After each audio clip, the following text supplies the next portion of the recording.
Cuando abrí los ojos esa mañana de jueves, después de 2 semanas internada, luchando contra una neumonía grave, lo último que esperaba era encontrar mi casa ocupada por extraños. Había estado al borde de la muerte, respirando con oxígeno, preguntándome si volvería a ver mi hogar, y cuando finalmente Dios me permitió regresar, descubrí que ya no tenía hogar al cual volver. Me llamo Esperanza Morales, tengo 68 años, y pensé que había visto todo en esta vida. Quedé viuda hace 10 años, crié a mi hijo Jesús sola, trabajé doble turno en la fábrica para pagarle los estudios, y siempre creí que al final tendría la tranquilidad de envejecer en mi propia casa rodeada del amor de mi familia. Qué equivocada estaba. Jesús me recogió del hospital en silencio, manejando por las calles que conocía de memoria, pero algo en su actitud me inquietaba. Hablaba solo lo necesario, evitaba mirarme a los ojos, y cada vez que intentaba preguntarle cómo habían estado las cosas en casa durante mi ausencia, él cambiaba el tema o ponía la radio más fuerte. Pensé que era preocupación por mi salud, que tal vez había pasado más miedo del que quería admitir durante esos días terribles cuando los doctores no sabían si yo saldría adelante. Pero cuando llegamos a la calle donde había vivido durante 30 años, donde cada vecino me conocía y yo conocía la historia de cada familia, algo estaba terriblemente mal. El jardín que siempre mantuve con tanto cuidado tenía plantas nuevas que yo nunca había sembrado. La pintura de la fachada se veía diferente, como si hubieran retocado algunas partes sin consultar conmigo. Y cuando Jesús estacionó el carro, vi que había un auto desconocido en mi cochera, ocupando el lugar donde siempre guardaba mis cosas. «Mamá», me dijo finalmente, «hay algunas cosas que tenemos que platicar». Mi corazón comenzó a latir más rápido, pero no por la enfermedad. Era ese tipo de latido que viene cuando uno siente que algo malo va a pasar, cuando el instinto te dice que te prepares para recibir un golpe. Tomé mi pequeña maleta del hospital, la misma con la que había llegado cargando toda mi esperanza de recuperación, y caminé hacia la puerta de mi casa. La cerradura había sido cambiada. Mi llave, la que había cargado en mi cartera durante décadas, ya no servía. Me quedé parada en la entrada, sintiendo como si el piso se moviera bajo mis pies. Jesús abrió la puerta con una llave nueva, dorada y brillante, que claramente había mandado hacer mientras yo luchaba por mi vida en esa cama de hospital. Fue entonces cuando apareció Patricia, mi nuera, pero no con la sonrisa de quien recibe a la suegra que casi pierde la vida, sino con una expresión fría y calculada que me heló la sangre. «Esperanza», me dijo, como si fuera una visita inoportuna en mi propia propiedad, «necesitamos hablar contigo sobre algunos cambios». Cambios. Como si mi casa fuera una oficina y yo una empleada que regresaba de vacaciones a encontrar que habían reorganizado todo sin consultarme. Patricia me explicó, con una calma que me aterró, que durante mi internación habían tomado decisiones importantes sobre la casa. Mis papás estaban necesitando un lugar donde vivir, me dijo. Y como tú estabas tan enferma y no sabíamos si ibas a salir adelante, pues decidimos resolver todo de una vez. Sentí como si me hubieran quitado el aire de los pulmones, pero esta vez no por la neumonía. Era una asfixia diferente, la que viene cuando te das cuenta de que las personas en las que más confías han estado planeando tu vida como si ya estuvieras muerta. «¿Dónde están?», logré preguntar con voz quebrada. «Adentro, acomodándose», respondió Patricia con naturalidad. «Van a usar el cuarto principal porque, pues ellos son más jóvenes y necesitan más espacio. Tú ya no necesitas tanto, ¿verdad?». Entré a mi casa y fue como caminar en un mundo paralelo. Todo estaba cambiado de lugar. Los muebles de la sala habían sido movidos, mis fotografías familiares habían sido guardadas en cajas, y en la mesa del comedor había platos y vasos que no reconocía. Era como si hubieran borrado 30 años de mi vida y hubieran empezado una nueva historia en la que yo no tenía papel principal. Entonces los vi. Elena y Francisco Hernández, los padres de Patricia, instalados en mi recámara principal como si fueran los dueños de todo. Elena estaba sentada en mi tocador, usando mi espejo para peinarse, mientras Francisco organizaba su ropa en mi closet. Me saludaron con un gesto distante, como si yo fuera una tía lejana que había llegado de visita sin avisar. «Esperanza», me dijo Elena sin levantarse del tocador. Qué bueno que ya saliste del hospital. Patricia nos contó que estuviste muy mal, como si mi lucha por la vida hubiera sido simplemente un inconveniente menor, una gripe que por fin había pasado. No hubo abrazo, no hubo lágrimas de alivio por verme viva, no hubo ni siquiera una pregunta sobre cómo me sentía. Solo la observación casual de que había estado muy mal y la implícita satisfacción de que ahora que había pasado la crisis, ellos podían instalarse cómodamente en mi espacio. ¿Y yo dónde voy a dormir?, pregunté, sintiendo como una niña perdida en su propia casa. Patricia me llevó hacia el fondo de la casa, al cuartito que siempre había usado como bodega. Era un espacio pequeño y húmedo donde guardaba las decoraciones navideñas y las cosas que ya no usaba, pero no me atrevía a tirar. Ahora tenía una cama individual pegada a la pared y un pequeño buró que claramente habían comprado de segunda mano. «Arreglamos este cuartito para ti», me dijo Patricia con esa voz que usan las personas cuando quieren hacer parecer que te están haciendo un favor. «Va a estar muy cómodo, vas a ver, y así vas a tener tu privacidad». Privacidad. Como si el aislamiento fuera un regalo y no un destierro. Como si confinarme al rincón más olvidado de mi propia casa fuera un acto de consideración hacia mí y no una manera de sacarme del camino para que ellos pudieran vivir como los verdaderos dueños. Jesús finalmente habló, pero sus palabras me golpearon más fuerte de lo que cualquier enfermedad había logrado hacerlo. «Mamá, necesitas entender que ya no podemos cuidarte solos. Los papás de Patricia van a ayudar, y así todos estamos mejor». En ese momento entendí que mi recuperación en el hospital no había sido vista por ellos como un milagro que celebrar, sino como un problema que resolver. Mientras yo luchaba contra la muerte, rogándole a Dios que me diera más tiempo para ver crecer a mis nietos y para disfrutar los años que me quedaban, mi propio hijo había estado planeando cómo deshacerse de mí de la manera más conveniente posible. Miré a Jesús, ese niño que había criado con tanto amor después de que su padre nos abandonó, ese muchacho al que le pagué los estudios trabajando turnos dobles, ese hombre al que le había dado la mejor parte de mi vida, y vi a un extraño que había entregado mi casa, mi refugio, mi lugar en el mundo, para complacer a una mujer que claramente había estado esperando la oportunidad perfecta para deshacerse de mí. «Entiendo», le dije, aunque no entendía nada excepto que todo había cambiado para siempre. Esa primera noche en el cuartito húmedo y frío, acostada en una cama que no era mía, mirando paredes que habían sido testigos silenciosos de mis pertenencias arrumbadas, comprendí que había sobrevivido a la neumonía solo para enfrentar algo mucho peor, la muerte en vida, que significa descubrir que tu propia familia te considera un estorbo. Durante las siguientes semanas, la casa se convirtió en un territorio extraño, donde yo era la única forastera. Elena había tomado control total de la cocina, cocinando solo los platillos que a ella le gustaban y sirviendo las porciones que consideraba apropiadas. Francisco se había adueñado de la sala, cambiando los canales de televisión sin preguntarle a nadie y haciendo comentarios sobre cómo, por fin, la casa tenía un toque masculino. Patricia manejaba todo con mano de hierro, estableciendo horarios para el baño, reglas sobre el uso del teléfono y protocolos sobre quién podía recibir visitas y cuándo.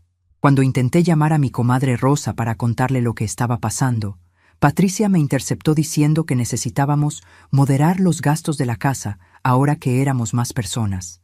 Jesús había dejado de ser mi hijo para convertirse en el esposo obediente que secundaba cada decisión de Patricia sin cuestionarla. Cuando trataba de hablar con él sobre la situación, siempre tenía prisa, siempre tenía algo más importante que hacer, siempre me decía que después platicaríamos con calma, pero ese después nunca llegaba. Las comidas se habían vuelto un suplicio. Elena cocinaba como si yo no existiera, preparando solo lo suficiente para 4 personas y dejando que yo me sirviera lo que sobrara. Cuando intenté sugerir algún platillo que me gustaba, me dijeron que a mi edad debía cuidar más mi alimentación y evitar las comidas pesadas. Una tarde, mientras lavaba los platos de una comida en la que nuevamente había sido ignorada, encontré escondida en el fondo de un cajón una fotografía vieja.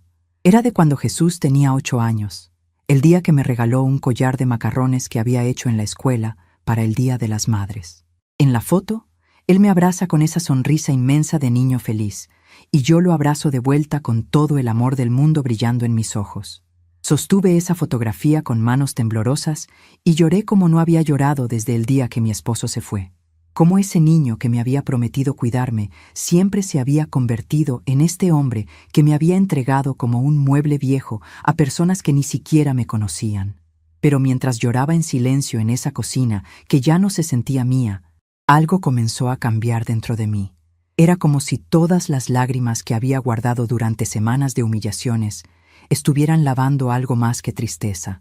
Estaban lavando la resignación, la aceptación pasiva, la idea de que no tenía otra opción más que aguantar lo que me tocara. Una mujer que había sobrevivido a un matrimonio difícil, que había criado a un hijo sola, que había trabajado durante décadas para construir una vida digna y que acababa de vencer a la muerte misma en una cama de hospital, no se iba a quedar quieta viendo cómo le robaban los últimos años de su vida.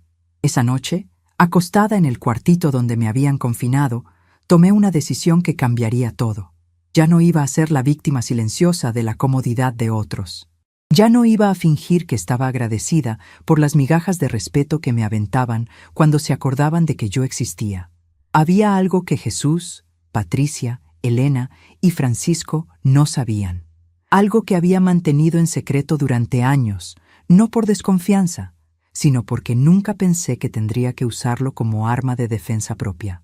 Pero las circunstancias habían cambiado, y yo también estaba a punto de cambiar. Al día siguiente comenzaría una nueva etapa de mi vida. Una etapa donde Esperanza Morales dejaría de ser la anciana conveniente que acepta todo lo que le den y se convertiría en la mujer que por fin iba a luchar por su propia dignidad. Porque si algo había aprendido en 68 años de vida, era que nadie te va a respetar si tú no te respetas primero. Y yo acababa de recordar exactamente quién era y de qué era capaz. La tormenta estaba por llegar, y por primera vez en meses yo iba a ser el rayo que la desatara. Los primeros días, viviendo como extraña en mi propia casa, fueron como caminar descalza sobre vidrios rotos.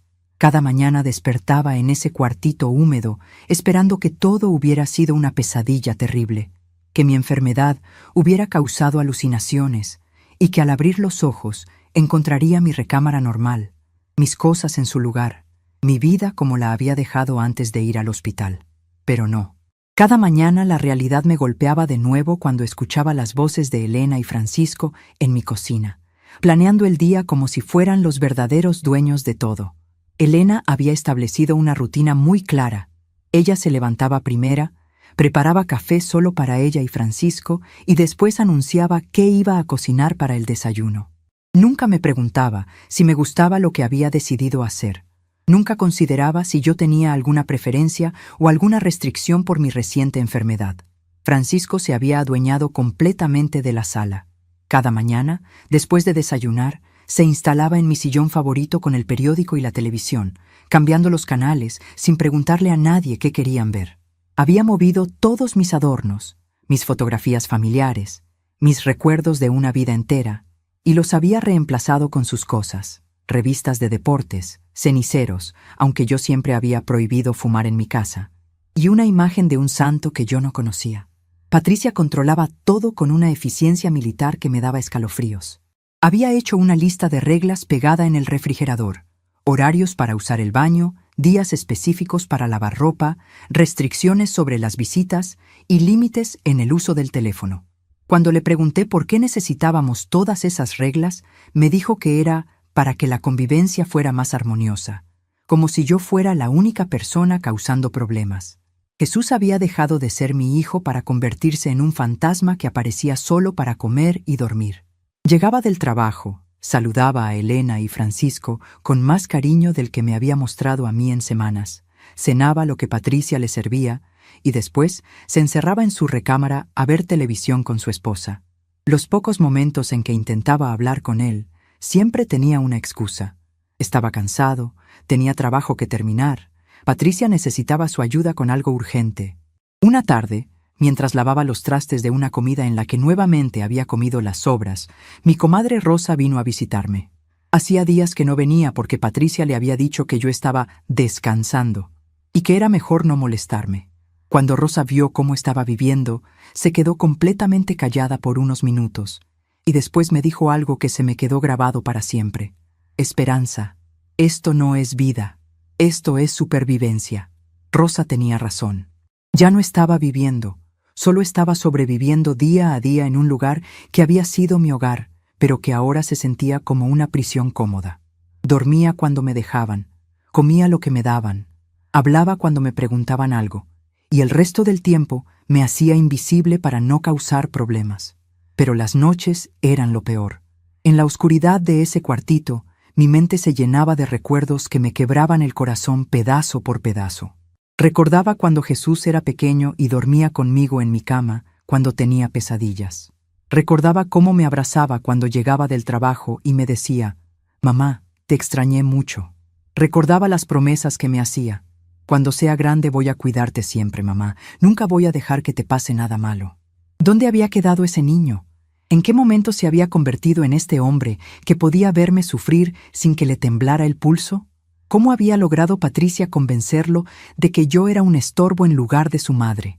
Una noche, mientras revisaba la pequeña caja de recuerdos que había logrado traer al cuartito, encontré una carta que Jesús me había escrito cuando cumplió 15 años. La había guardado todos estos años porque me había emocionado mucho cuando me la dio.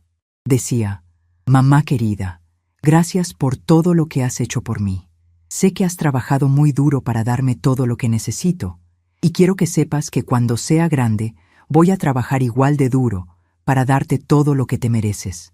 Nunca voy a olvidar todos tus sacrificios y siempre voy a estar aquí para cuidarte. Te amo más que a nada en el mundo». Leí esa carta una y otra vez hasta que las lágrimas mojaron tanto el papel que casi no se podían leer las palabras.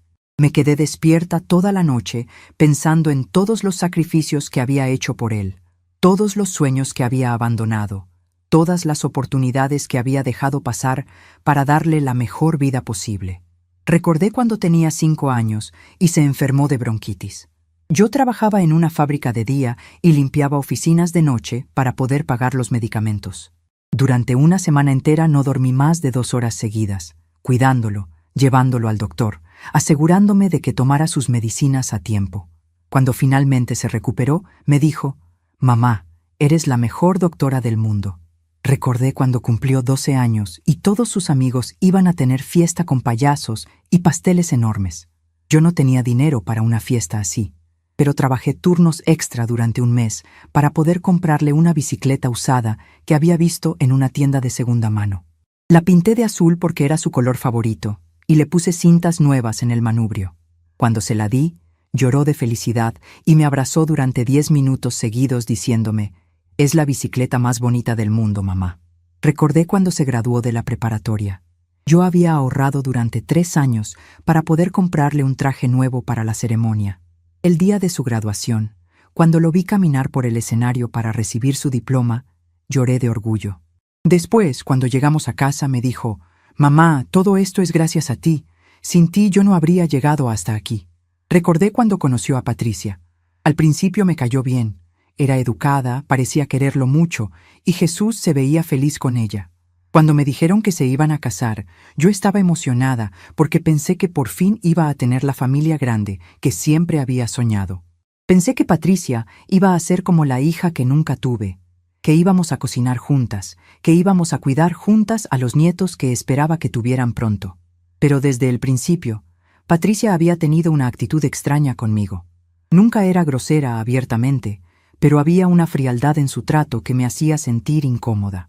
Cuando venían a visitarme, ella siempre tenía prisa por irse.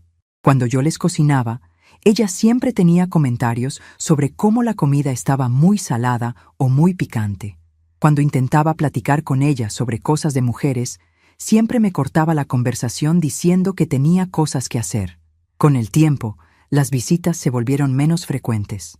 Jesús empezó a llamarme menos, a venir menos a verme, a tener siempre alguna excusa para no quedarse mucho tiempo. Cuando les pregunté si podía ir a visitarlos a su casa, Patricia siempre tenía una razón por la cual no era buen momento. Estaban remodelando, tenían invitados, ella no se sentía bien. Jesús tenía mucho trabajo. Después vino la pandemia, y durante meses casi no los vi. Cuando por fin pudieron venir a visitarme, yo estaba tan emocionada que preparé comida para una semana entera. Pero ellos se quedaron apenas una hora, comieron muy poco y se fueron diciendo que tenían una cena importante con los jefes de Jesús. Fue entonces cuando empecé a sentir que algo había cambiado para siempre entre nosotros. Jesús ya no me llamaba mamá con el mismo cariño de antes. Ahora me decía mamá, como se dice cualquier palabra común, sin emoción, sin amor. Patricia había dejado hasta de fingir que le caía bien. Y yo había empezado a sentirme como una obligación molesta en la vida de mi propio hijo. Cuando me enfermé de neumonía, pensé que tal vez la posibilidad de perderme los haría recordar cuánto me querían. Pensé que iban a estar día y noche en el hospital, que iban a llorar de miedo de perderme, que cuando me recuperara me iban a abrazar y me iban a decir cuánto me habían extrañado. Pero no fue así. Jesús iba al hospital cada 2 días. Se quedaba media hora, me preguntaba cómo me sentía, y se iba. Patricia vino solo 2 veces en 2 semanas, y las 2 veces se quedó parada junto a la puerta como si tuviera miedo de acercarse mucho a mi cama. Ninguno de los dos lloraba, ninguno de los dos parecía realmente preocupado, ninguno de los dos me decía que me recuperara pronto porque me extrañaban mucho. En lugar de eso, ahora entendía que habían estado viendo mi enfermedad como una oportunidad. Una oportunidad para reorganizar sus vidas sin tener que lidiar conmigo, para resolver el problema de la mamá de una manera que les quedara cómoda a todos menos a mí. Una tarde, mientras Elena y Francisco veían televisión en la sala y Patricia había salido a hacer compras, intenté hablar con Jesús sobre lo que estaba pasando. Le dije que me sentía muy triste viviendo como extraña en mi propia casa, que extrañaba poder cocinar mis propias comidas, que me dolía que hubieran tomado todas esas decisiones sin preguntarme qué pensaba yo. Jesús me escuchó sin mirarme a los ojos, jugando con su teléfono mientras yo hablaba. Cuando terminé, suspiró como si lo que acababa de decirle fuera un problema más que tenía que resolver. Mamá, me dijo, necesitas entender que ya no estás sola. Ahora somos una familia más grande y todos tenemos que adaptarnos. Los papás de Patricia son muy buenas personas y están aquí para ayudarnos a cuidarte mejor. ¿Cuidarme?, le pregunté. Jesús, yo no necesito que me cuiden como si fuera una niña. Necesito que me respeten como si fuera su madre. Mira, mamá, me dijo con esa voz que usan los adultos para hablarle a los niños caprichosos. Ya no estás joven. Acabas de salir del hospital. Es normal que necesites más ayuda y es normal que las cosas cambien un poco. Como si haber perdido mi recámara, mi cocina, mi lugar en mi propia casa, fuera solo un poco de cambio. Como si haber sido relegada al cuartito trasero fuera solo una pequeña inconveniencia temporal. ¿Y si yo no estoy de acuerdo con estos cambios?, le pregunté. Jesús finalmente me miró, pero en sus ojos no vi al hijo que había criado con tanto amor. Vi a un hombre que me estaba viendo como un problema que necesitaba ser manejado con paciencia, pero firmeza. Mamá, ya todo está decidido. Los papás de Patricia ya están instalados, ya vendieron su casa anterior, ya hicimos todos los cambios necesarios. No podemos estar cambiando las cosas cada que a ti se te ocurra algo diferente. Vendieron su casa. Eso significaba que esto no era temporal. Esto no era una ayuda de emergencia mientras yo me recuperaba. Esto era permanente. Habían planeado toda esta situación como una solución definitiva al problema que yo representaba en sus vidas. ¿Y qué va a pasar conmigo?, le pregunté con voz muy bajita. Vas a estar muy bien, me dijo, pero su voz sonaba como si estuviera recitando algo que había ensayado. Vas a tener tu propio espacio, vas a tener compañía, vas a tener quien te ayude si necesitas algo. Es la mejor solución para todos menos para mí, pensé, pero no lo dije en voz alta. Había entendido que mi opinión, mis sentimientos, mis deseos ya no importaban en las decisiones que afectaban mi propia vida. Esa noche, después de que todos se fueron a dormir, me senté en el pequeño buró del cuartito y saqué un cuaderno viejo donde a veces escribía mis pensamientos. Escribí una lista de todo lo que había perdido desde que regresé del hospital. Mi recámara principal, donde había dormido durante 30 años. Mi lugar en la mesa del comedor, donde siempre me había sentado. Mi programa favorito de televisión, porque Francisco veía deportes toda la tarde. Mi rutina de cocinar, porque Elena había tomado control de la cocina. Mi derecho a recibir visitas cuando quisiera, porque Patricia controlaba quién podía venir y cuándo. Mi teléfono, porque tenía que pedir permiso para hacer llamadas. Mi dignidad, porque todos me trataban como si fuera una niña pequeña que no entendía lo que era mejor para ella. Cuando terminé la lista, me di cuenta de que en realidad había perdido algo mucho más importante que todas esas cosas. Había perdido a mi hijo. El niño que había criado, el joven que había educado, el hombre en el que había puesto todas mis esperanzas y todos mis sueños, ya no existía. En su lugar había un extraño que había decidido que su comodidad era más importante que mi felicidad. Pero mientras escribía, algo más empezó a crecer dentro de mí. Una pequeña llama de algo que no había sentido en mucho tiempo. Coraje. No la rabia ciega que te hace gritar y pelear sin sentido, sino el coraje frío y determinado que te hace tomar decisiones difíciles pero necesarias. Me acordé de cuando tenía 25 años y mi esposo me había dejado sola con Jesús pequeño. Todos me decían que no iba a poder sola, que tenía que buscar otro hombre que me mantuviera, que una mujer sin educación no podía sacar adelante a un hijo. Pero yo había demostrado que estaban equivocados. Había trabajado en lo que fuera necesario. Había estudiado de noche para conseguir mejores empleos. Había luchado como leona para darle a mi hijo la vida que se merecía. Me acordé de cuando tuve que operarme de la vesícula y no tenía dinero para pagar la cirugía. Los doctores me dijeron que podía esperar unos meses hasta que juntara el dinero. Pero yo sabía que no podía esperar porque el dolor era insoportable y tenía que seguir trabajando para mantener a Jesús.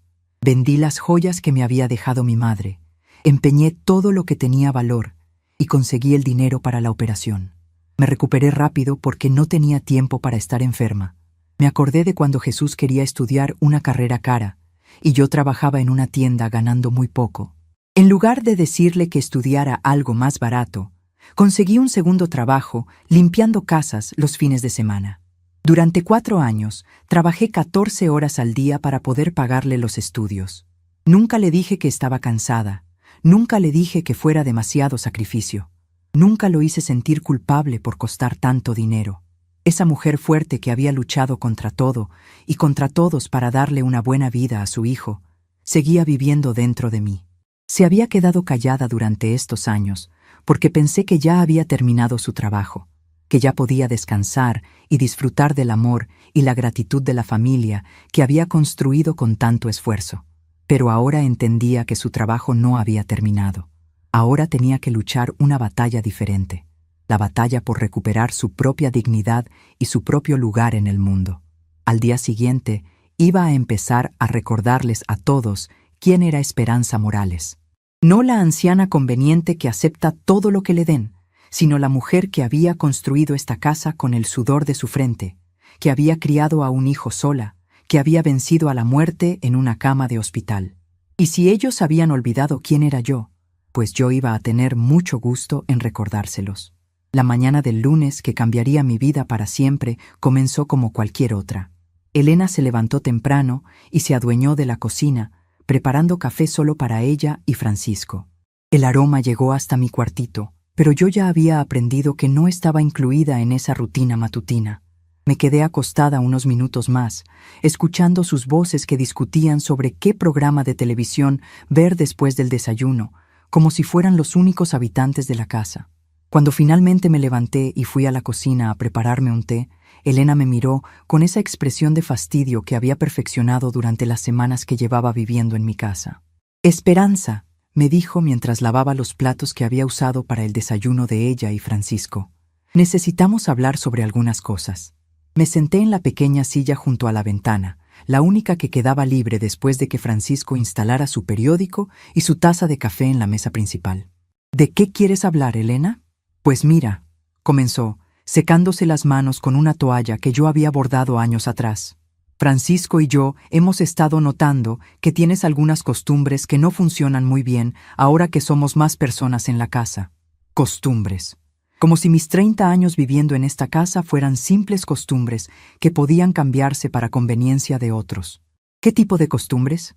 Elena se sentó frente a mí con la actitud de una maestra que va a explicarle a una alumna lenta por qué está haciendo todo mal. Para empezar, te levantas muy temprano y haces ruido en la cocina cuando nosotros todavía estamos durmiendo. Francisco trabaja muy duro y necesita descansar bien. Francisco había trabajado toda su vida como empleado de gobierno, jubilándose a los 60 años con una pensión cómoda. Yo había trabajado doble turno hasta los 65 años para poder mantener esta casa, pero aparentemente su necesidad de descanso era más importante que mi derecho a usar mi propia cocina. También, continuó Elena, tienes la costumbre de dejar las ventanas abiertas y eso nos trae mucha corriente. A nuestra edad, la corriente puede causarnos enfermedades graves. Las ventanas que yo abría cada mañana porque me gustaba que entrara aire fresco a mi casa, porque durante 30 años había sido mi manera de empezar el día, ahora eran un problema de salud para personas que habían decidido mudarse a mi casa sin preguntarme si estaba de acuerdo. Y otra cosa, siguió Elena, con esa voz de quien está siendo muy paciente explicando algo obvio. Has estado usando demasiado el teléfono. Patricia nos explicó que necesitamos cuidar los gastos, y las llamadas largas a tus amigas no son realmente necesarias, ¿verdad?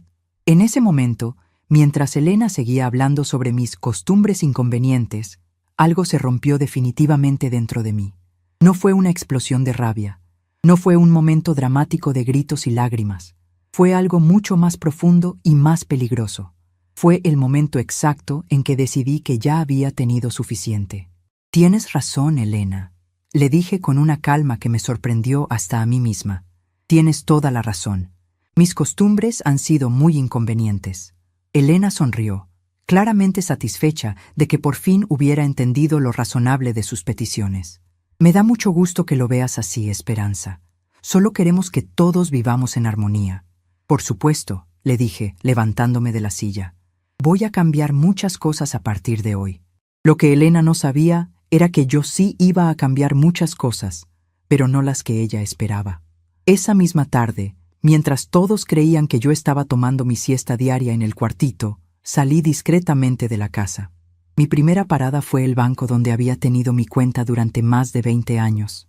El licenciado Martínez, el gerente que me conocía desde hacía años, me recibió con la sonrisa cálida de siempre. Señora Esperanza, qué gusto verla. ¿Cómo se siente después de su enfermedad? Muy bien, licenciado. Gracias por preguntar. Vengo porque necesito revisar algunas cosas de mi cuenta. Lo que descubrí en esa reunión me confirmó algo que había sospechado, pero que no me había atrevido a verificar. Durante mi internación, Jesús había intentado que el banco le diera acceso a mis cuentas. El licenciado Martínez me explicó que había venido con unos papeles diciendo que yo estaba muy enferma y que él necesitaba manejar mis asuntos financieros. Por supuesto que no le dimos acceso sin su autorización por escrito, me dijo el licenciado. Pero sí quiso saber cuánto dinero tenía usted en sus cuentas. Mi propio hijo había estado investigando mi dinero mientras yo luchaba por mi vida. No había venido al banco preocupado por mi bienestar, sino calculando cuánto podría manejar si yo no sobrevivía, o si quedaba tan enferma que necesitara un tutor legal. Licenciado, le dije, quiero hacer algunos cambios en mi cuenta. Quiero asegurarme de que absolutamente nadie más que yo pueda tocar ese dinero. Por supuesto, señora Esperanza. ¿Qué tipo de cambios necesita? Pasé la siguiente hora reorganizando completamente mi situación financiera. Cambié todas las claves. Establecí que ninguna persona podía hacer movimientos en mis cuentas sin mi presencia física y programé transferencias automáticas a una cuenta nueva en otro banco. Una cuenta que abrí solo a mi nombre y de la cual nadie más sabría la existencia. Mi segunda parada fue el despacho del licenciado Herrera, el abogado que había manejado todos mis asuntos legales durante años. Le expliqué toda la situación, cómo había llegado del hospital a encontrar mi casa ocupada, cómo me habían relegado al cuartito trasero, cómo habían tomado todas las decisiones sin consultarme. Señora Morales, me dijo el licenciado después de escuchar toda la historia, legalmente esta sigue siendo su casa. Usted tiene todo el derecho de decidir quién vive aquí y quién no. ¿Y si ellos dicen que me están cuidando porque estoy enferma y no puedo tomar buenas decisiones? Usted acaba de demostrar que está en perfecto uso de sus facultades mentales. Está aquí por su propia cuenta, tomando decisiones racionales sobre su patrimonio. Nadie puede argumentar que no es capaz de manejar sus propios asuntos. Esa tarde salí del despacho del licenciado Herrera con varios documentos muy importantes en mi bolsa y con un plan que había estado formándose en mi mente durante días sin que yo misma me diera cuenta. Mi tercera parada fue la casa de mi comadre Rosa. Necesitaba hablar con alguien que me conociera de verdad, alguien que pudiera ayudarme a pensar con claridad en lo que estaba a punto de hacer. «¿Esperanza?», me dijo Rosa cuando abrió la puerta. «¿Qué haces aquí tan tarde? ¿No te va a regañar Patricia por salir sin avisar?». «Eso es exactamente de lo que quiero hablar contigo, Rosa». Le conté todo lo que había descubierto en el banco, todo lo que había hecho en el despacho del abogado y todo lo que estaba planeando hacer. Rosa me escuchó en silencio, de vez en cuando moviendo la cabeza con incredulidad. «No puedo creer que Jesús haya hecho todo esto», me dijo cuando terminé de hablar. «Yo lo vi crecer, Esperanza. Era un niño tan bueno, tan cariñoso contigo». «Era», le dije, «pero ya no es el mismo. Patricia lo cambió, o tal vez solo sacó a la luz algo que ya estaba dentro de él. Ya no importa. Lo que importa es que ya no puedo seguir viviendo así». «¿Y qué vas a hacer exactamente?», le expliqué mi plan completo. Rosa se quedó callada durante unos minutos y después me dijo algo que nunca voy a olvidar. «Esperanza, esto va a doler mucho, pero tienes razón. A veces hay que perder una batalla para ganar la guerra más importante, la guerra por tu propia dignidad». Regresé a la casa cuando ya estaba oscureciendo. Elena y Francisco estaban viendo televisión en la sala. Jesús acababa de llegar del trabajo y Patricia estaba en la cocina preparando la cena. Todos me saludaron distraídamente, sin preguntarme dónde había estado o por qué había tardado tanto. Para ellos, yo era tan irrelevante que mis actividades no despertaban ni curiosidad. Esa noche, durante la cena, actué como la anciana resignada que esperaban que fuera. Comí en silencio, asentí cuando Elena me contó sobre los programas de televisión que había visto y agradecí cuando Patricia me sirvió una porción pequeña del postre. No dije nada sobre mis actividades del día. No mencioné el banco, ni el abogado, ni los planes que estaba haciendo. Después de cenar, mientras ellos se instalaban en la sala a ver una película, yo me fui a mi cuartito como todas las noches. Pero esta vez, en lugar de acostarme a recordar tiempos mejores y llorar por todo lo que había perdido, me senté en el pequeño escritorio y comencé a escribir. Escribí una carta larga y detallada explicando todo lo que había pasado desde mi regreso del hospital. Escribí sobre cómo me habían recibido en mi propia casa, sobre cómo habían cambiado las cerraduras sin preguntarme, sobre cómo me habían relegado al cuartito trasero mientras extraños ocupaban mi recámara principal. Escribí sobre todas las humillaciones diarias, todas las reglas nuevas, todas las maneras en que habían intentado hacerme sentir como una intrusa en mi propio hogar. Pero también escribí sobre las decisiones que había tomado. Escribí sobre los cambios que había hecho en mis cuentas bancarias, sobre los documentos legales que había firmado, sobre los pasos que estaba dando para recuperar el control de mi propia vida. La carta terminaba con una explicación clara y sencilla. «A partir de mañana, las cosas van a cambiar en esta casa, y si ustedes no están de acuerdo con estos cambios, son libres de buscar otro lugar donde vivir». Durante los siguientes días, seguí con mi rutina normal durante el día, pero por las tardes continuaba con mis preparativos secretos. Fui al banco otras 2 veces para completar las transferencias de dinero. Regresé al despacho del licenciado Herrera para firmar documentos adicionales. Visité a Rosa para afinar los detalles de mi plan.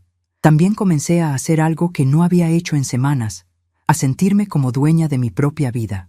Cada paso que daba en secreto, cada decisión que tomaba sin pedirle permiso a nadie, cada movimiento que hacía para recuperar mi poder, me devolvía un pedacito de la esperanza que había sido antes de que la enfermedad y la ingratitud de mi familia me convirtieran en una sombra de mí misma. El miércoles por la noche, mientras cenábamos, Patricia hizo un comentario que fue la gota que derramó el vaso. Habían estado hablando sobre sus planes para el fin de semana, planes que incluían invitar a más parientes de Patricia a quedarse en la casa. «¿Y dónde van a dormir?», pregunté, pensando que tal vez iban a usar la sala o algún espacio que no fuera mi cuartito.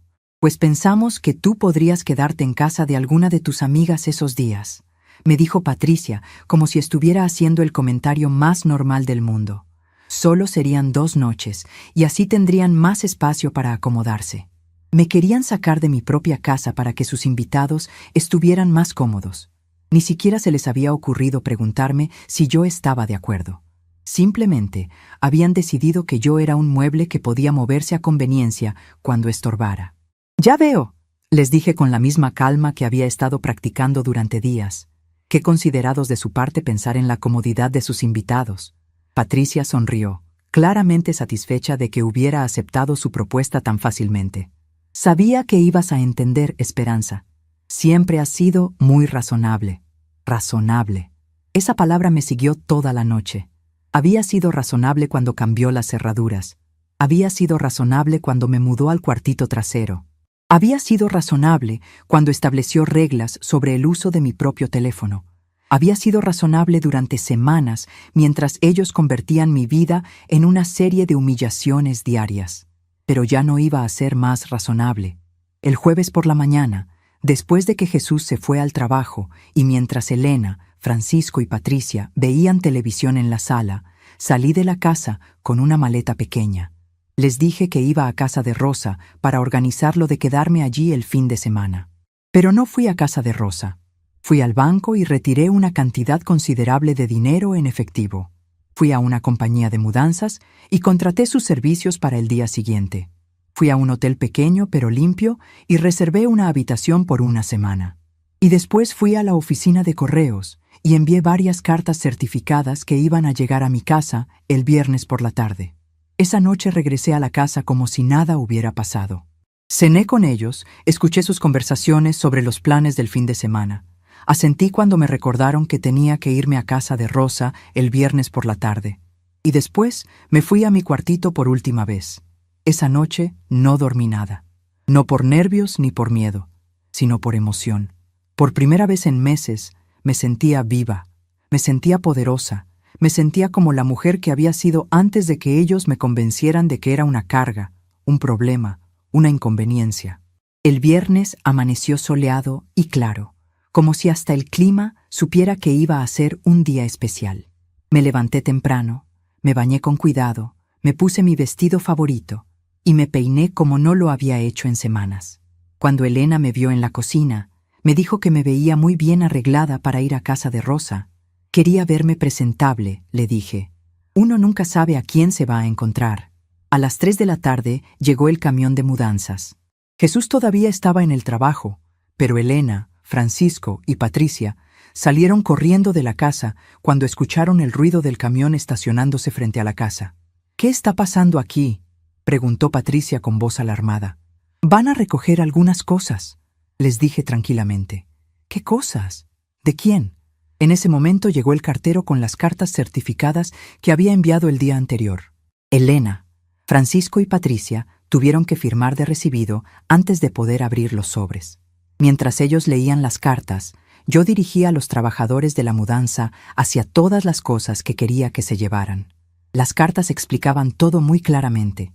La primera era de mi abogado, notificándoles que tenían 30 días para desocupar la casa porque la propietaria, yo, había decidido recuperar el uso completo de su propiedad.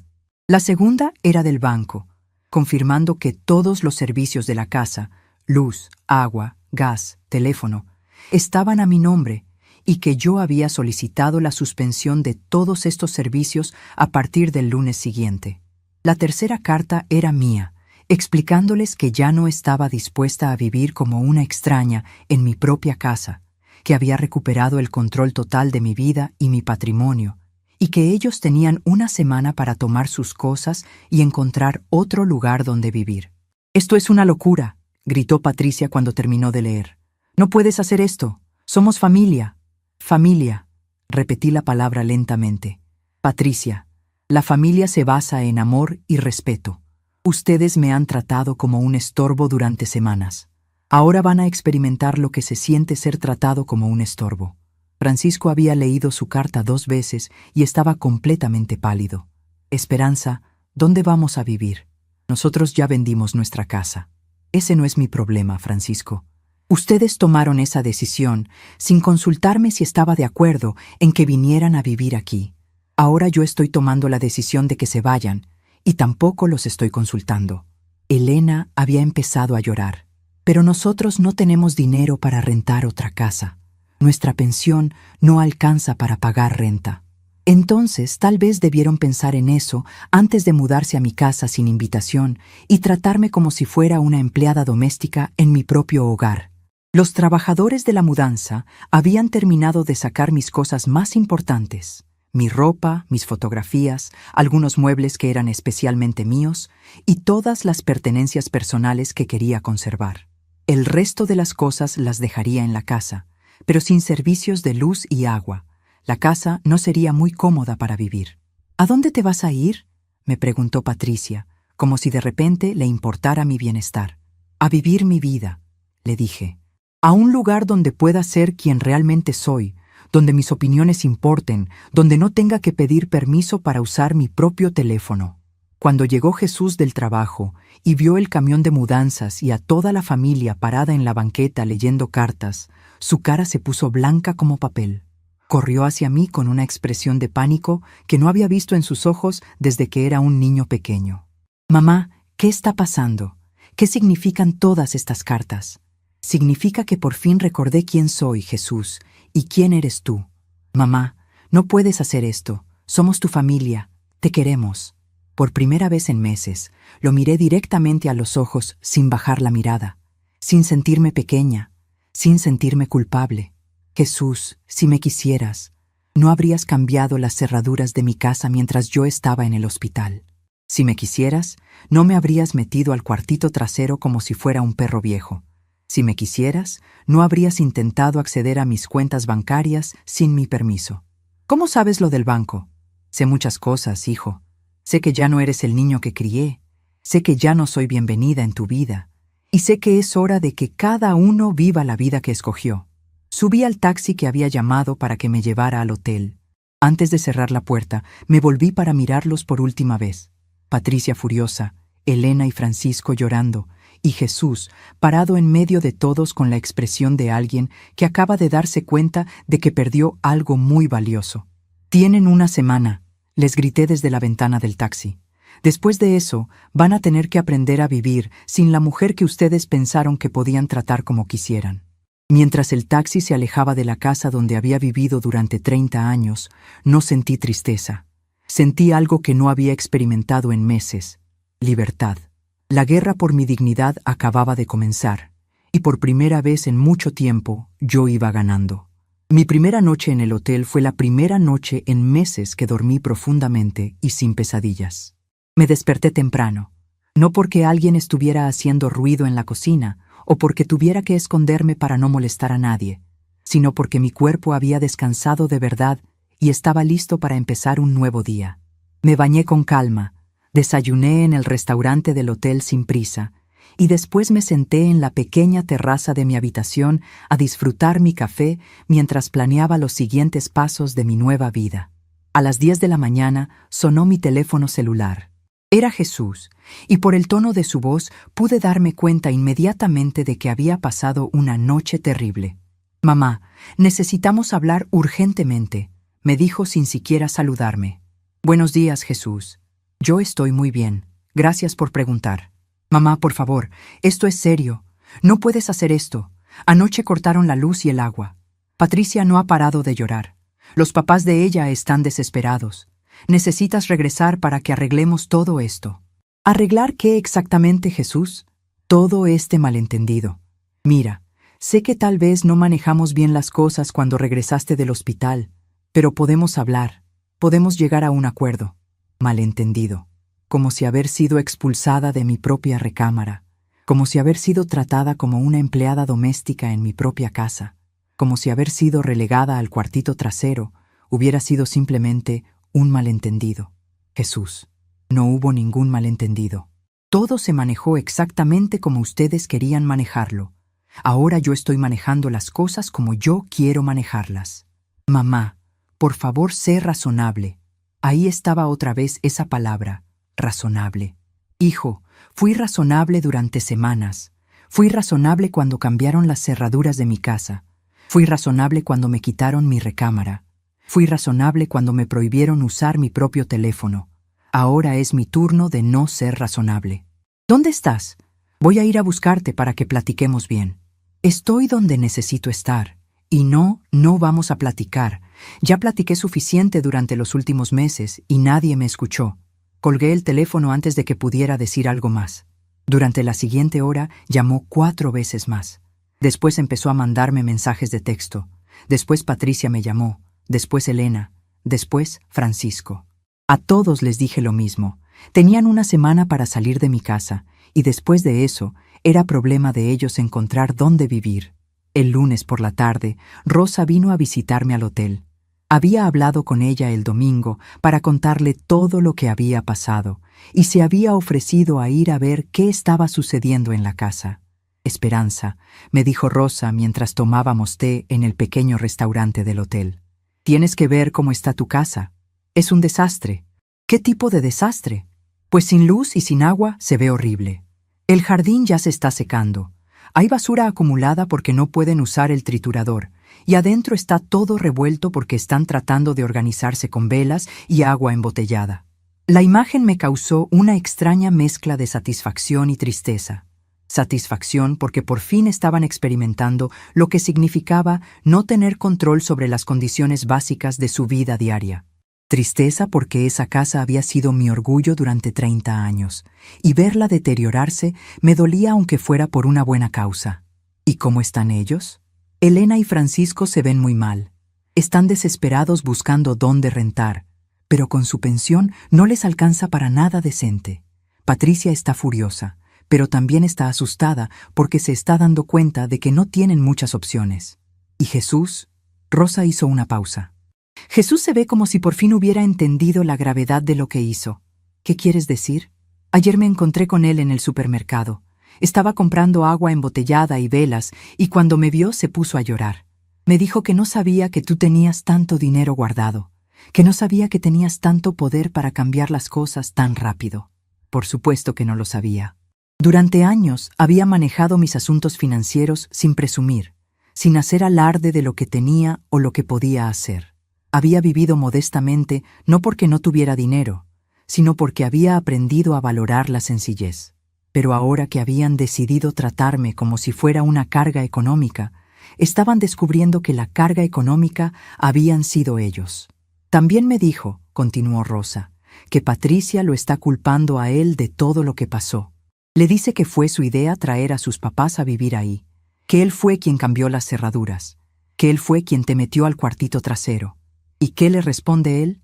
Que él solo quería que todos estuvieran cómodos, que nunca pensó que te ibas a molestar tanto, que creía que tú ibas a entender que era lo mejor para toda la familia. Lo mejor para toda la familia, menos para mí. Como siempre, mi bienestar había sido el último en la lista de prioridades de mi propio hijo. El martes por la noche, Patricia me llamó con una propuesta que me confirmó que realmente estaban desesperados. Esperanza, me dijo con una voz mucho más humilde de la que había usado conmigo en meses. Hemos estado pensando y creemos que podemos llegar a un arreglo. ¿Qué tipo de arreglo? Pues mira, mis papás pueden irse a vivir a otra parte. Hay un asilo del gobierno donde pueden quedarse temporalmente mientras encuentran algo mejor. Y tú puedes regresar a la casa, y las cosas pueden volver a ser como antes. Como antes. Como si antes hubiera sido una época maravillosa de respeto mutuo y consideración familiar, y no simplemente un periodo donde yo había sido demasiado ingenua para darme cuenta de lo que realmente pensaban de mí. ¿Y qué va a pasar con los servicios de la casa? Pues esperábamos que tú pudieras hablar con las compañías para que los reconectaran. Ya veo. Y supongo que también esperan que yo pague por reconectar los servicios que yo misma mandé cortar. Bueno, sí, porque técnicamente es tu casa. Técnicamente. Como si durante las últimas semanas no hubiera sido técnicamente mi casa cuando decidieron cambiar las cerraduras y repartir los cuartos sin consultarme. Patricia, déjame entender bien tu propuesta. Ustedes quieren que yo regrese a mi casa, que yo pague por reconectar todos los servicios, que yo saque a Elena y Francisco del problema económico en el que se metieron por tomar decisiones sin consultarme, y a cambio, ¿qué me están ofreciendo? Patricia se quedó callada durante un momento largo. Pues, que puedas regresar a tu casa. A mi casa donde ustedes van a seguir viviendo, donde ustedes van a seguir tomando las decisiones importantes, donde yo voy a seguir siendo tolerada en lugar de respetada. No, va a ser diferente. ¿Diferente cómo? Pues, podemos hablarlo cuando regreses. Colgué el teléfono sin decir adiós. No había nada que hablar. Patricia seguía pensando que yo era tan ingenua que iba a aceptar regresar a la misma situación humillante a cambio de promesas vagas de que todo iba a ser diferente. El miércoles por la mañana recibí una llamada que no esperaba. Era de una agencia inmobiliaria. Señora Morales, habla el licenciado García, de Inmobiliaria del Centro. Tengo entendido que está interesada en vender su propiedad. No, licenciado, yo no he contactado a ninguna inmobiliaria.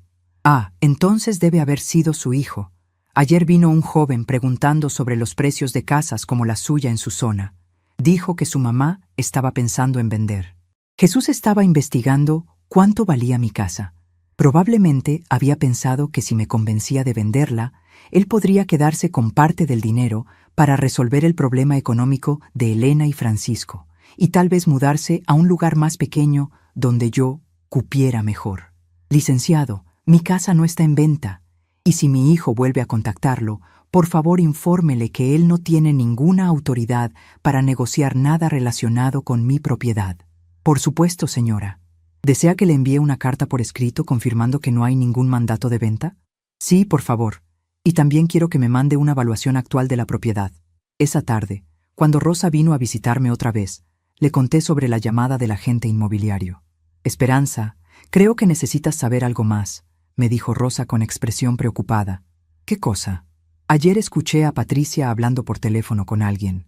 Estaba preguntando sobre asilos para personas mayores, pero no para sus papás. Estaba preguntando para ti. Sentí como si me hubieran echado agua helada encima. ¿Qué estaba preguntando exactamente? Estaba preguntando sobre los requisitos para internar a una persona mayor que ya no puede cuidarse sola. Preguntó si necesitaba autorización médica, si bastaba con que la familia dijera que la persona estaba confundida o enferma. Patricia estaba investigando cómo internarme en un asilo contra mi voluntad.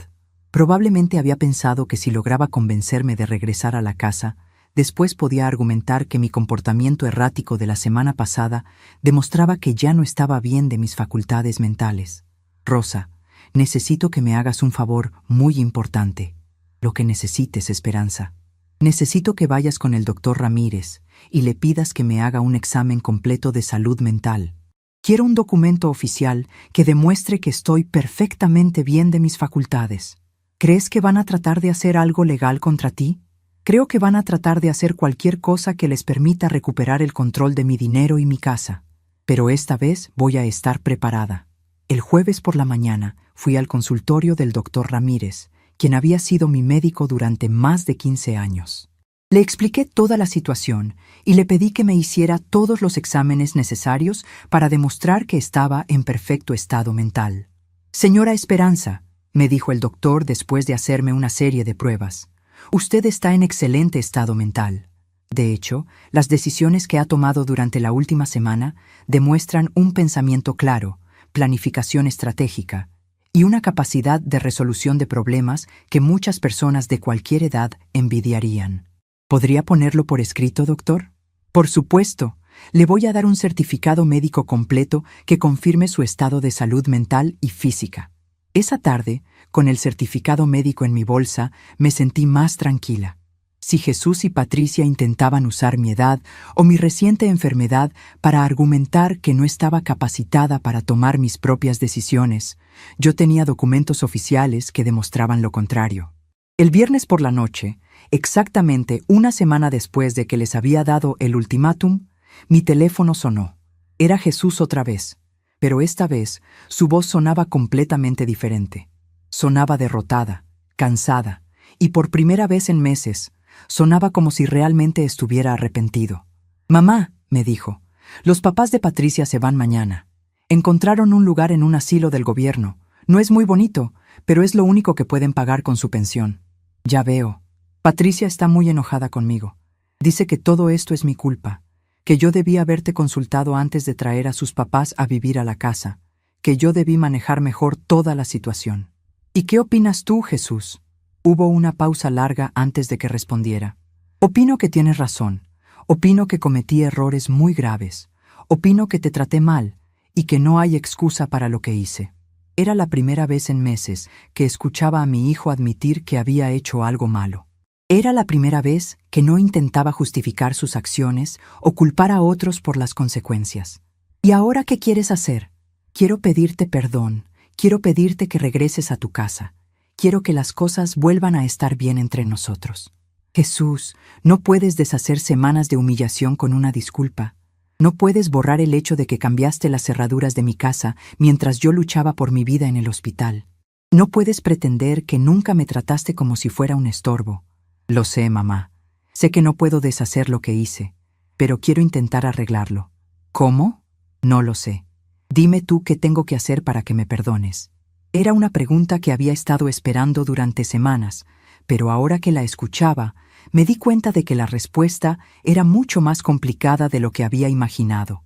Jesús, el problema no es solo lo que hiciste, el problema es por qué lo hiciste. El problema es que durante meses fuiste capaz de verme sufrir sin que te temblara el pulso. El problema es que me convertiste en una extraña en mi propia vida para complacer a tu esposa. Tienes razón. ¿Y qué garantía tengo de que no va a volver a pasar? ¿Qué garantía tengo de que la próxima vez que Patricia decida que soy un problema, tú no vas a encontrar otra manera de deshacerte de mí?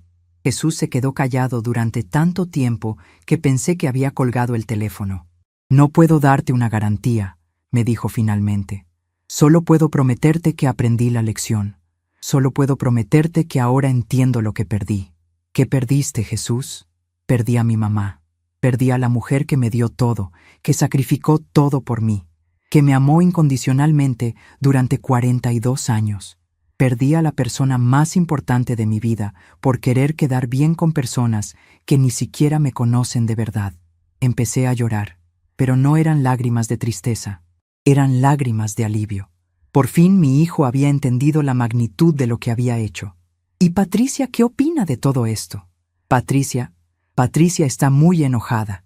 Dice que arruinaste su vida, que por tu culpa sus papás están en un asilo horrible, que eres una vieja egoísta que no entiende que las familias tienen que hacer sacrificios. Ya veo. ¿Y tú qué le respondes cuando dice eso? Le respondo que mi mamá hizo sacrificios durante 42 años y que ya era hora de que otros hiciéramos algunos sacrificios por ella. ¿Cómo se está tomando esa respuesta? No muy bien. Anoche me dijo que tengo que escoger entre ella y tú, que si regreso contigo, ella se va a divorciar de mí. Mi corazón se aceleró. No quería ser la causa de que mi hijo perdiera su matrimonio, pero tampoco podía fingir que no había escuchado lo que Patricia realmente pensaba de mí. ¿Y qué le dijiste? Le dije que ya había escogido una vez entre ella y tú, y que había escogido mal. Le dije que esta vez iba a escoger a la persona que me ama de verdad, no a la persona que me ama solo cuando le conviene. Jesús. Mamá, sé que no merezco tu perdón. Sé que probablemente ya es muy tarde para arreglar lo que rompí, pero necesito que sepas que por fin entendí quién eres y lo que significas para mí. Y si me das una oportunidad, voy a pasar el resto de mi vida demostrándote que merezco ser tu hijo. Cerré los ojos y respiré profundamente. Durante semanas había soñado con escuchar estas palabras. Durante semanas había esperado que mi hijo recordara cuánto me amaba. Pero ahora que estaba pasando, me di cuenta de que el perdón no era algo que podía darse de inmediato. Era algo que tenía que construirse lentamente, con acciones, no solo con palabras. Jesús, voy a regresar a mi casa el domingo. ¿En serio? Pero van a ser mis condiciones, mi casa, mis reglas, mi vida. Si quieres vivir conmigo, vas a tener que respetar eso. Y si Patricia no puede aceptar eso, entonces ella puede tomar sus propias decisiones. Acepto todo lo que digas. Y una cosa más, Jesús, este es tu último chance. Si alguna vez vuelves a tratarme como me trataste estos meses, si alguna vez vuelves a permitir que alguien me falte al respeto en mi propia casa, yo voy a desaparecer de tu vida para siempre. Y la próxima vez no habrá conversaciones, no habrá oportunidades de disculparse, no habrá vuelta atrás. Entiendo, mamá. Te prometo que no va a volver a pasar. El domingo por la mañana, Rosa me llevó de regreso a mi casa. Cuando llegamos, Jesús estaba esperándome en la puerta. Patricia no estaba por ningún lado. ¿Dónde está tu esposa?, le pregunté. Se fue a casa de su hermana. Dice que va a quedarse allá mientras decide qué va a hacer. Miré a mi hijo, parado en la entrada de la casa donde lo había criado, y vi algo que no había visto en mucho tiempo. Vi al niño que solía esperarme en esa misma puerta cuando regresaba del trabajo. El niño que corría hacia mí con los brazos abiertos, gritando, «¡Ya llegó mi mamá!».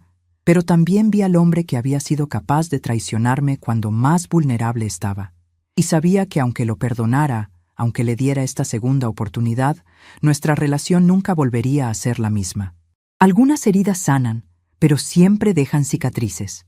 Y aunque el amor de madre puede sobrevivir a casi cualquier traición, la confianza, una vez rota, se reconstruye muy lentamente. Jesús me ayudó a cargar mis cosas, reconectó todos los servicios de la casa, y esa noche cocinó la cena para los dos.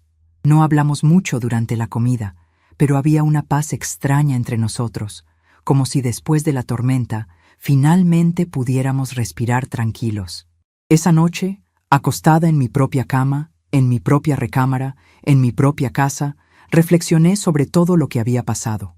Había recuperado mi hogar, había recuperado mi dignidad, y tal vez, con el tiempo, podría recuperar la relación con mi hijo.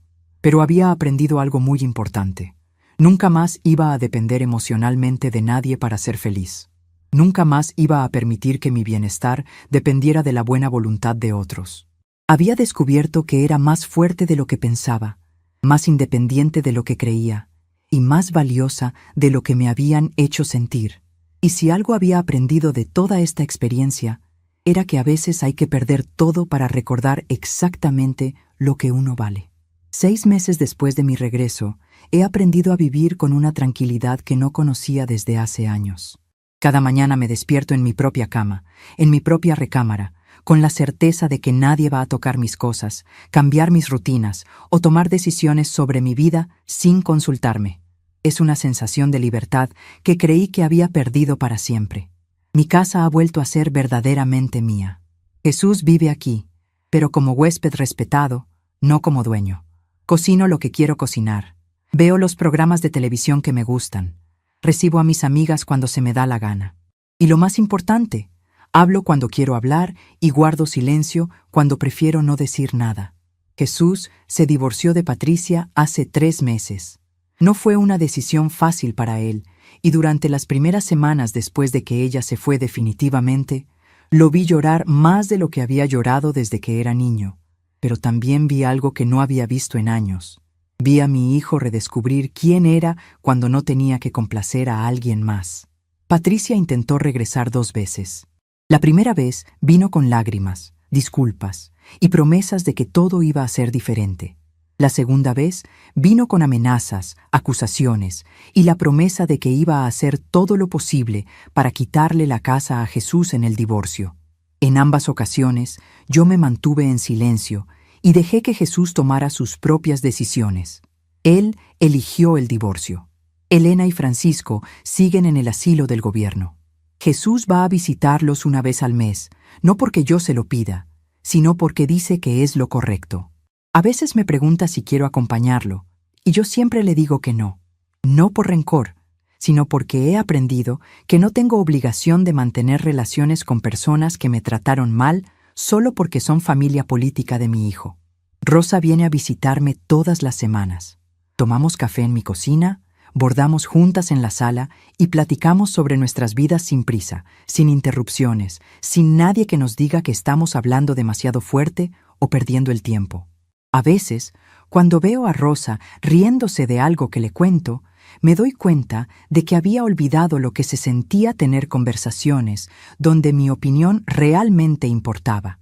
He desarrollado nuevas rutinas que me llenan de paz. Todas las mañanas, después de desayunar, salgo al jardín a cuidar mis plantas. Es un jardín que está volviendo a ser hermoso después del abandono que sufrió durante esos días sin agua. Pero las plantas, como las personas, tienen una capacidad sorprendente de recuperarse cuando se les da el cuidado adecuado. Por las tardes, Cuando Jesús regresa del trabajo, a veces platicamos y a veces no. Ya no siento la necesidad de llenar todos los silencios con conversación. He aprendido que el silencio compartido puede ser tan valioso como las palabras, especialmente cuando es un silencio elegido, no impuesto. Jesús ha cambiado mucho durante estos meses. Es más atento, pero sin exagerar. Es más respetuoso, pero sin tratarme como si fuera de cristal. Ha encontrado un equilibrio entre ser mi hijo adulto independiente y ser el hombre que ahora entiende el valor de lo que casi perdió. A veces lo sorprendo mirándome con una expresión que no había visto en años. Admiración. Hace un mes me preguntó algo que me tomó por sorpresa. Mamá, ¿cómo supiste que tenías que hacer todo lo que hiciste? ¿Cómo supiste que tenías la fuerza para cambiar toda la situación? Le respondí con la verdad. No lo sabía, hijo. Solo sabía que ya no podía seguir viviendo de la manera en que me habían obligado a vivir. A veces la fuerza no viene de saber que puedes hacer algo. Viene de saber que no tienes otra opción más que intentarlo. Esa conversación me hizo reflexionar sobre todo el camino que había recorrido desde aquella mañana terrible cuando regresé del hospital para encontrar mi casa ocupada por extraños. Me di cuenta de que no había sido solo una lucha por recuperar mi casa o mi dignidad. Había sido una lucha por recordar quién era yo antes de que otros me convencieran de que era menos de lo que realmente valía. Durante años, sin darme cuenta, había ido cediendo pedacitos de mí misma para mantener la paz, para evitar conflictos, para asegurarme de que todos estuvieran cómodos menos yo. Había aceptado gradualmente un papel más pequeño en mi propia vida, hasta que casi desaparecí completamente. La enfermedad y lo que vino después me enseñaron algo fundamental, que puedes sobrevivir a la traición de otros, pero no puedes sobrevivir a traicionarte a ti misma. Cuando dejé de defenderme, cuando dejé de valorarme, cuando dejé de exigir el respeto que merecía, estaba traicionando a la mujer fuerte que había luchado toda la vida para construir una vida digna. A veces recibo llamadas de Patricia. Al principio gritaba, después suplicaba, después intentaba manipularme con chantajes emocionales. Ahora ya no contesto cuando veo su número en la pantalla. He aprendido que algunas personas solo aparecen en tu vida para enseñarte lo que no debes tolerar. Y una vez que aprendes la lección, no tienes obligación de seguir dándoles oportunidades de lastimarte. Una tarde, mientras regaba mis violetas en la ventana de la cocina, vi a una señora mayor en la casa de enfrente discutiendo con lo que parecía ser su hijo adulto. Ella lloraba mientras él le gritaba, y por un momento me vi a mí misma 6 meses atrás, pequeña, asustada, aceptando un trato que no merecía porque no sabía que tenía otras opciones. Sentí el impulso de cruzar la calle y decirle a esa señora que no tenía que vivir así, que tenía más poder del que creía, que nunca era demasiado tarde para recuperar la dignidad perdida. Pero no lo hice. Cada persona tiene que encontrar su propio camino hacia el respeto propio. Lo único que puedes hacer es asegurarte de que cuando alguien te vea un ejemplo de lo que es posible cuando decides valorarte a ti misma. Ayer encontré una carta vieja que había escrito pero nunca enviado, durante aquellos días terribles en el cuartito trasero. Era una carta de disculpa a Jesús, rogándole que me perdonara por ser una molestia, prometiéndole que trataría de ser menos problemática, suplicándole que no me abandonara. Leí esa carta y no pude reconocer a la mujer que la había escrito. Esa mujer ya no existe. En su lugar existe una mujer que ha aprendido que el amor verdadero no te pide que te hagas pequeña para que otros se sientan grandes. El amor verdadero no te exige que sacrifiques tu dignidad para demostrar tu devoción. El amor verdadero te respeta, te valora y te celebra, no te tolera como un favor. Jesús y yo estamos construyendo una nueva relación sobre bases diferentes. Ya no es la relación entre una madre desesperada por mantener el amor de su hijo y un hijo que daba por sentado ese amor. Ahora es la relación entre 2 adultos que se respetan mutuamente, que valoran el tiempo que pasan juntos porque saben lo fácil que es perderlo. Esta noche, mientras preparo la cena que compartiremos en la mesa, donde ahora yo decido quién se sienta dónde, reflexiono sobre la ironía de todo lo que pasó. Tuve que perder temporalmente a mi hijo para recuperar a mi hijo de verdad. Tuve que salir de mi casa para poder regresar a mi casa como su verdadera dueña. Tuve que dejar de ser la madre sacrificada para convertirme en la madre respetada. Y lo más importante, tuve que dejar de tener miedo al silencio para descubrir que el silencio elegido es una de las formas más poderosas de comunicación que existe. A veces, cuando me preguntan si lamento todo lo que pasó, respondo que lamento el dolor que causó, pero no lamento las lecciones que enseñó. Porque a los 68 años aprendí algo que debería haber aprendido décadas antes, que el mayor regalo que puedes darte a ti misma y el mayor regalo que puedes darle a las personas que amas es la versión más auténtica y digna de quien realmente eres. Estamos curiosos para saber hasta dónde esta historia llegó. ¿De dónde está viendo? Comente abajo. Algunas batallas se ganan gritando, otras se ganan luchando, pero las más importantes se ganan con la tranquila determinación de quien por fin sabe exactamente lo que vale.